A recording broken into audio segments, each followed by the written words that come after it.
Hi, wrestling fans. Thanks for clicking today's Reddit Rose report. A lot went on last night, didn't they? Did you see the SummerSlam, I hope? I had a little trouble with my buffering on, I used the Roku 3, and I had a lot of stopping and starting and stuttering and backing up, going forward, all this. It was kind of irritating.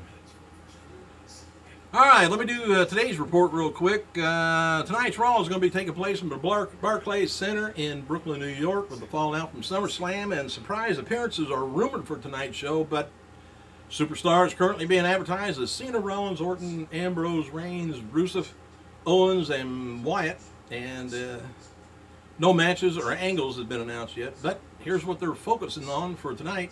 Did Undertaker really beat Brock Lesnar? And why did Jon Stewart help Seth Rollins? And can anyone eclipse New Day? Will the Diva Revolution derail Nikki Bella's championship run? What does Stardust have in store for us next? All right, I think we're kind of done with Stephen Amell, by the way. He did, I thought, a pretty good job. And to me, it might have been just me, but the Cena and the Rollins match, I thought that was kind of a sloppy match. I'm looking at the technical end of it. It just didn't really look too good to me. But what do I know? Except WWE has released a new Feeding Time t-shirt for Intercontinental Champion Ryback and a professional shirt for Cesaro. And believe it or not, Vince McMahon's turned 70 years old today. While Hall of Famer Rocky Johnson turned 71 and former WWE star Funaki 46 years old. In a SummerSlam update on Undertaker, a lot of people speculated stuff like this because I got a video clip over on the Diamond Dan Facebook page where it shows Undertaker going to the back, behind the stand, and he fell. He just went right down to his knees. But anyway, he's not going to be at Raw tonight in Brooklyn. He's scheduled to be to do a backstage segment, or maybe even come out for an appearance. But he flew out of New York City this morning and went back home to Texas. And PWI Insider also adds that people within WWE noted that Taker was banged up from his match with Brock Lesnar, which who wouldn't be, but noted that he returned to his hotel and was fine. The rumors of Sting possibly returning, appearing tonight at Raw from Brooklyn on tonight's show is kind of there. The rumors there. They also confirmed that other reports being a lot of speculation and talk about something big going to be happening tonight on Raw, possibly an angle to set up for WrestleMania 32 main event. So if it is, that's probably part of it. And there's speculation now that we may be getting a third match between Undertaker versus Brock after the controversial finish at SummerSlam, of course. And there are fans who attended last night's show that were very vocal about not being happy with the way things turned out.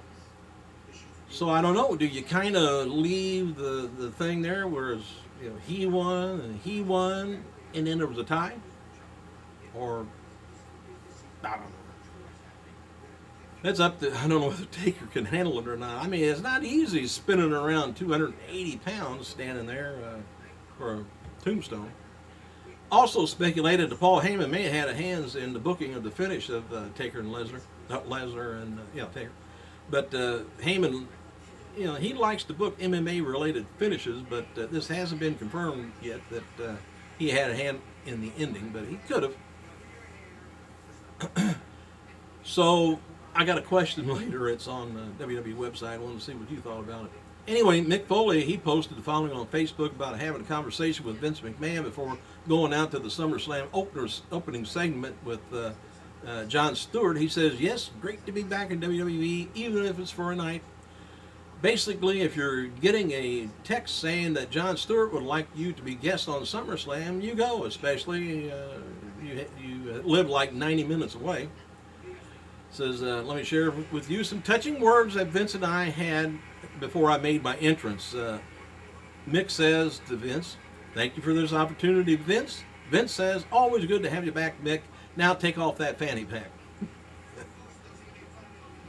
All right, WWE is hyping a reaction to losing the U.S. title at SummerSlam from John Cena to on tonight's Raw from Brooklyn. But he lost his U.S. title, so now he's like naked, no belt. And Rollins got too many. Cena tweeted following this morning and commented on the match between Rollins, which saw Rollins lead with both belts, and thanks to Jon Stewart. And Cena said, "Spent the night removing my foot from my mouth. Congrats, Rollins. Undeniable respect, no matter how I feel. Jon Stewart, we may need to talk." WWE website's got a new poll up asking fans if the timekeeper overstepped his bounds when he rang the bell during Undertaker's and Brock Lesnar's SummerSlam match last night. With over 11,000 votes, 69% said yes, it was the referee's call to make only, not the timekeeper. Others voted no, timekeeper saw Taker tap out. It was the right call. Now, if the referee doesn't do his duty and doesn't do it right, who then makes the call? Somebody's got to. All right. Noted before, Undertaker briefly collapsed right after he made it backstage following SummerSlam main event. Paul Heyman retweeted a link to the video with these comments: "Glory, glory, Brock Lesnar." That's all he said. WWE Hall of Famer Kevin Nash tweeted a photo with him and Tiger Mask from backstage at NXT TakeOver in Brooklyn on Saturday night. Don't know whether you've seen that or not, but it's on the internet. And if anybody got the NXT TakeOver Brooklyn, anybody got a good deal on that. That was a very good show. All right, WWE Hall. This is yesterday's. Sunday's report here. WWE Hall of Famer Booker T announced on Twitter that his reality of wrestling promotion in Houston, Texas landed a TV deal on the CW network, Channel 39 in Houston. They begin September 20th, 11 a.m. in the morning. Hall of Famer Steve Austin was in New York for last night's 2K16 event. Apparently he's not sticking around, so he took off, headed back home. WWE Games confirmed on Twitter that Jim Ross will be back on commentary for the showcase mode, specifically focusing on Austin's career. F4W Online reports that a huge angle, which we're already talking about that, and WWE SmackDown ranked #1 in non-sporting events for the night of Nielsen Twitter ratings, with about a little over 1 million individual tweets from 1 million individual people. It's worth noting that Hulk Hogan, he was mentioned in a brand new WWE Network video during Renee Young's Unfiltered chat with Stephen Amell this week. He talked about attending WrestleMania 6 and crying when Hogan lost to the Ultimate Warrior. Amell said he cried when Hulk lost, but did not say Hogan's last name. Anyway, WWE Tough Enough finalists. Sheamus, Stephanie McMahon, well, they're the finalists, and Sheamus, Stephanie McMahon, and Bella Twins also attended John Cena's 500th Make-A-Wish party at Dave & Buster's in New York. And also, WWE presented a check for $1 million to Make-A-Wish. Great deal. Daniel Bryan did a Wizard World in Chicago, 2 days ago, I guess, and said if he could have one more match, it would be against Brock Lesnar, which I think the guy is out of his mind totally. And he said he's been to a respectable doctor, and that respectable doctor has cleared him to wrestle, but WWE won't let him wrestle because they're worried about his concussion history. All right. I think that's about it. I might have covered it.